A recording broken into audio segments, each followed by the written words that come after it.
how cold is not enough. Bom dia, queridos irmãos e amigos. É um prazer estar com vocês aqui nesta manhã para juntos meditarmos um pouco na palavra de Deus e ganharmos fortalecimento para a nossa fé. O ano está só começando. Então, como é que nós precisamos fazer? O que nós precisamos realmente aí entender para que nós possamos passar e vencer os limites que virão durante esse ano? Como será esse ano? Será um ano de dificuldades? Bem, eu não sei essa resposta, mas uma coisa eu tenho entendido, que através de Cristo, através da sua palavra, nós podemos ganhar entendimento, podemos ganhar luz no nosso interior, podemos ter orientação para a nossa vida, para a nossa família, para estarmos andando no caminho segundo a vontade do Senhor nesse tempo, o que é muito importante. Muitas coisas vão acontecer, talvez na área econômica, talvez na medicina, talvez uma nova pandemia, talvez uma outra coisa possa surgir, uma catástrofe gigantesca que possa sobrevir sobre todos nós, ou quem sabe até mesmo a morte.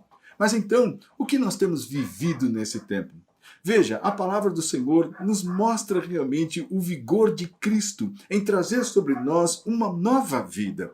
E continuando, temos falado sobre as parábolas de Cristo, que são pequenas histórias que refletem verdades importantes para trazer um significado realmente de fé para aqueles que creem em Jesus. E ele fala aqui no Evangelho de Lucas, no capítulo 15, do verso 11 até o verso 32. Está escrito, é a parábola do filho pródigo, tão conhecida, não é? Está escrito, continuou, certo homem tinha 2 filhos. O mais moço deles disse ao pai, pai, dá-me a parte da minha herança. E ele lhes repartiu os haveres. Passado não muitos dias, o filho mais moço, ajuntando tudo que era seu, partiu para uma terra distante e lá gastou todos os seus bens, vivendo de forma dissoluta.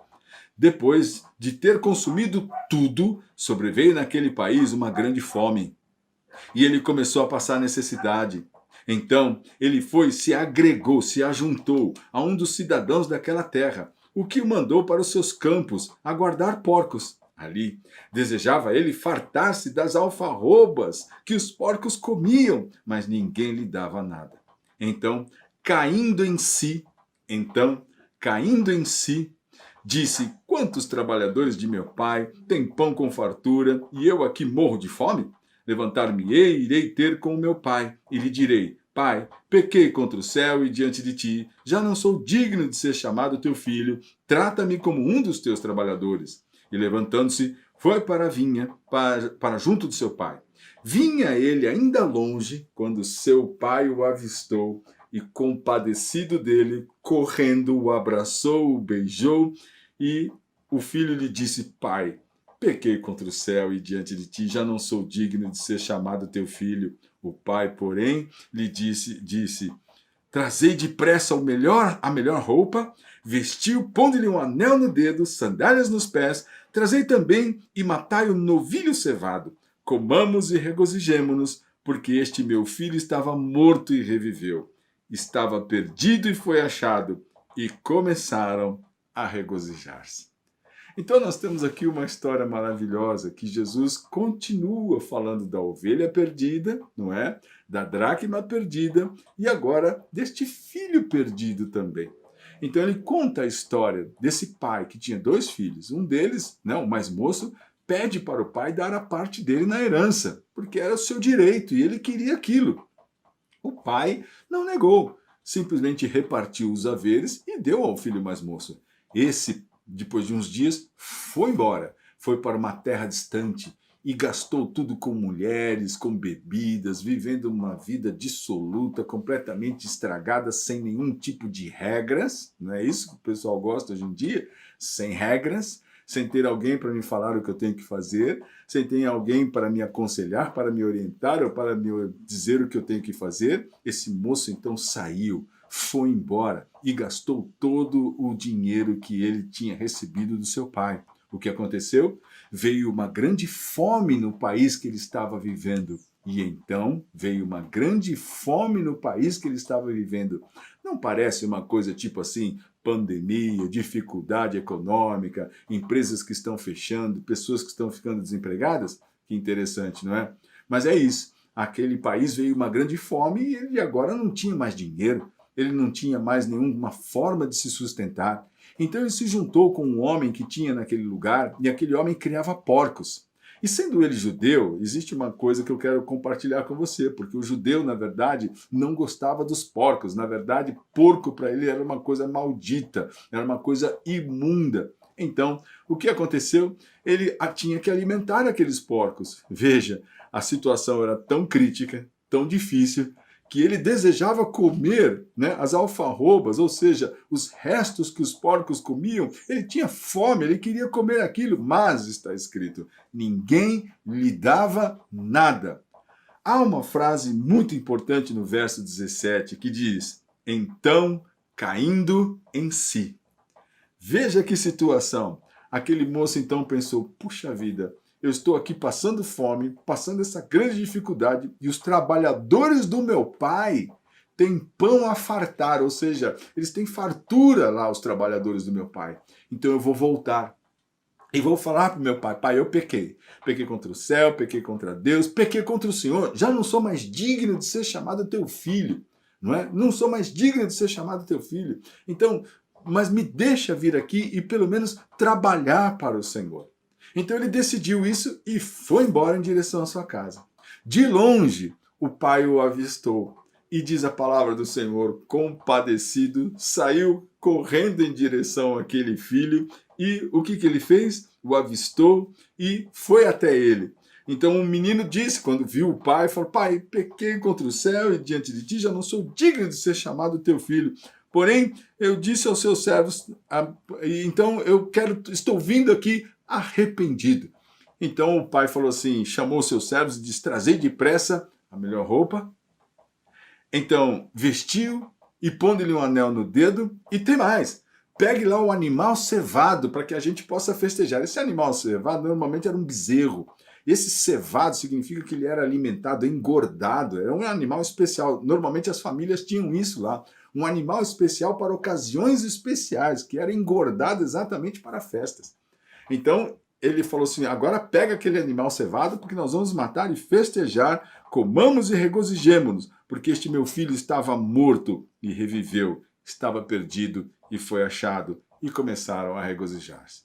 Essa é uma história importante para ilustrar aquilo que significa realmente a conversão de uma pessoa. Veja, o que mostra essa história? Mostra uma pessoa que realmente se dispôs a fazer o que queria. E queria ser livre. E queria ir para onde quisesse. E queria fazer o que vinha na sua cabeça. E ele fez. Vindo a dificuldade, vindo as complicações, então caindo em si. Percebendo o que ele havia feito, entendendo o que ele havia feito, caindo em si, caindo na realidade, na verdade, ele então diz, eu pequei. Pequei contra o céu, pequei contra o meu pai. Eu errei. Então ele volta para casa como arrependido.